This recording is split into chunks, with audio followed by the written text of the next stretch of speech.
Sometimes I just sit and marvel at how great God really is. I think of how He created the whole universe out of the breath of His mouth. How He said, "Let there be," and it was. How He created each and every physical feature, the hills, rivers, and lakes, and placed them in each of their places. How He said, "Let there be stars and the moon and the sun and the other heavenly bodies," and all came to be. I marvel and get amazed at the power of God. His power that created man out of dust and a woman out of the man's rib. I get amazed when I think about how all these happened from just the breath of our Creator. Now God thought and saw it was good to create us, you and I. He saw the world as incomplete without our existence. He looked at all the people that already existed on earth before we were born and thought that they needed me and you to complement their lives. He saw that we would be a perfect gift to the universe. God knew you before you were born. He chose the perfect mother for you and placed you inside her womb. He had your life planned out before you were born. He knew what your life would be like before you took in the first breath of air in this world. He knows what will happen tomorrow because He is the one who created you, and your life is not hidden from Him. He hears everything and sees everything. Now, do you still doubt what God can do? Is there anything really that is impossible for God? Definitely not. Nothing, not even one, is impossible for God. Luke 1:37 says, "For with God nothing is impossible. He can do all things. He can part the waters of a large sea so that His children can pass through as on dry land. God can give an old woman a baby, despite her age. God can give sight to the blind, and He can heal the sick. God can produce water from a rock. God can make an axe to float on water. God can turn bitter water into sweet water. God can do a lot. The list is inexhaustible. What is it that you think God can't do? Let's look at the context in which this question was asked in the Bible. Genesis 18:14. Is anything too hard for the Lord? This question was asked during the time when Abraham and Sarah were promised a son by an angel of the Lord. And Sarah thought it was ridiculous and laughed because they were advanced in age. It seemed impossible to deliver a baby at the age Sarah was. Sarah's laughter was that of unbelief. But did the prophecy come to pass? Yes. And at the age of 100 for Abraham and 90 for Sarah, Isaac was born to them. What the Lord had said was fulfilled. Sarah was not the only one that doubted the capability of God. As we read in the Bible, many people found themselves in very hard situations, but the power of God made it possible for them to overcome. Think about the widow at Zarephath. She had a little flour and oil that could only make one meal for her and her son, and once it was finished, they would die. That was a hard situation, especially considering that the whole of Israel was under severe drought. Yet God intervened in that hard situation through Elijah. The little flour and oil multiplied such that the woman and her son never lacked till the rains came. Let's now take Joshua as another example. He was in the battlefield, fighting all day, and the day was progressing fast, and the battle was getting fierce. He was in a hard situation. He cried out to the Lord, "Sun, stand still over Gibeon, and you, moon, over the valley of Ajalon." Joshua 10:12. The Bible proceeds to say in verse 13, "So the sun stood still, and the moon stopped, till the nation avenged itself on its enemies. As it is written in the book of Joshua, the sun stopped in the middle of the sky and delayed going down about a full day." God stopped the sun so that He could give victory to the Israelites over the Amorites. What is it that He can't do for you? The Exodus was one journey in the Bible filled with many challenges. First was the Red Sea the Israelites had to cross. There was the scorching sun by day and biting cold at night. The people got hungry from the long walk they did. They got thirsty and cried out for water. They suffered from snake bites that were in the desert and the many battles they had to fight to take possession of the promised land. Yet in all those hardships, the Lord gave them victory. When they thought that it was all over and they would die, God rescued them. When they were ready to give up, the Lord provided a way for them. We live in a generation that has lost faith. There are times when we doubt what God can do.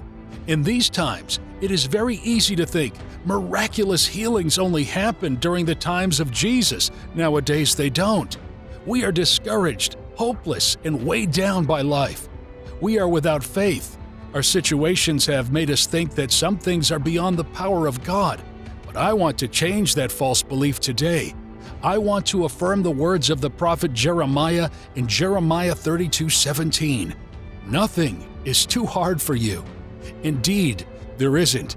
God is capable of anything and everything.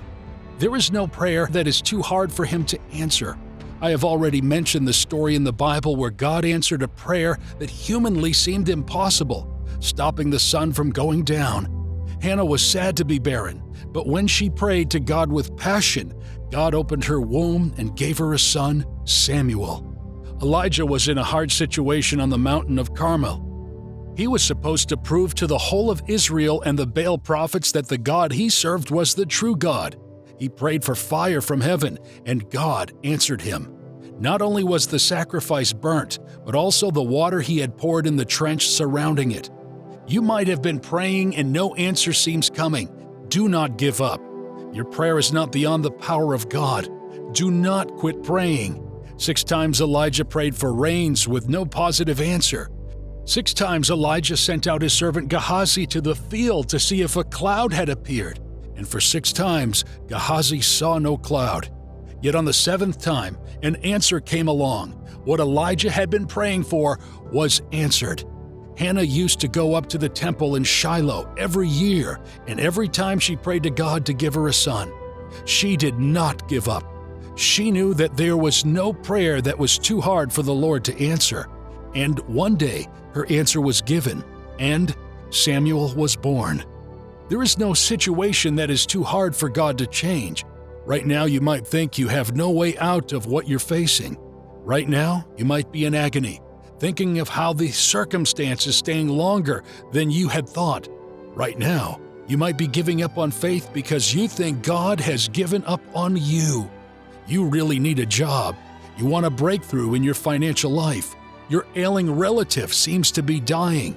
You have prayed all you could. You have cried endless times to God. You are on the verge of breaking down and giving up. You have claimed your health in the most desperate of ways, but all seems to be in vain. I want to say to you today that there is no situation that the Lord cannot change. He is the Lord of seasons. He is above times and periods. He cannot be limited to human timings or calendars. Your situation is not too hard for Him to change. Your answer is coming soon. Just hold on there. All the problems we face are within the control of God. None of them is too hard for Him. He has a solution for all what we go through. If we take our problems to Him, He will give us the solution we are looking for.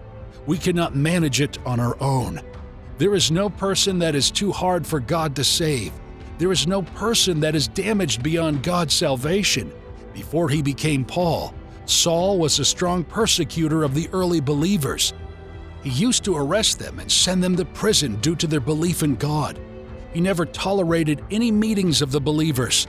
But one day, on his way to Damascus, the light of the Lord fell on Saul and he got saved. Since that day, he became a great apostle for Christ and a witness for the things that happened during the times of the early church. The thief that was crucified together with Jesus on Calvary received salvation just moments before he met his death. Now, did Jesus refuse to save him because all his life he had sinned? No. He simply told him, "Today you will be with me in paradise." There is no person that is undeserving of the mercy of Christ. That person that we think of as too damaged to receive the grace of Jesus, God could save him right away. Keep praying for them and telling them of a wonderful God in heaven who let his Son die so that we could receive salvation. God is not human that he should lie. Neither is he a son of man that he should change his mind. Numbers 23:19. Whatever he said will come to pass. It might not be today or tomorrow or the day after, but it will. The great floods that happened during the time of Noah had been prophesied 120 years before they happened. People forgot about the prophecy and got on with their normal lifestyles. They continued cultivating their vineyards, marrying and getting their daughters married. Only Noah kept the words of the Lord at heart. Only he prepared for the floods and built the ark. And when the rains fell and the face of the earth was covered in water, only him and his family were saved. Any word written in the Bible is from God. It will be fulfilled. If he says in Matthew 21:22 that whatever we ask by faith we shall receive, then for sure we will. If he says in Jeremiah 33:3 that if we pray to him, he will show us great and unsearchable things, then he will do that. His promises are not too good to be true. They are not empty promises such as the world gives. They are true and he will fulfill them. There is indeed nothing that is too hard for God.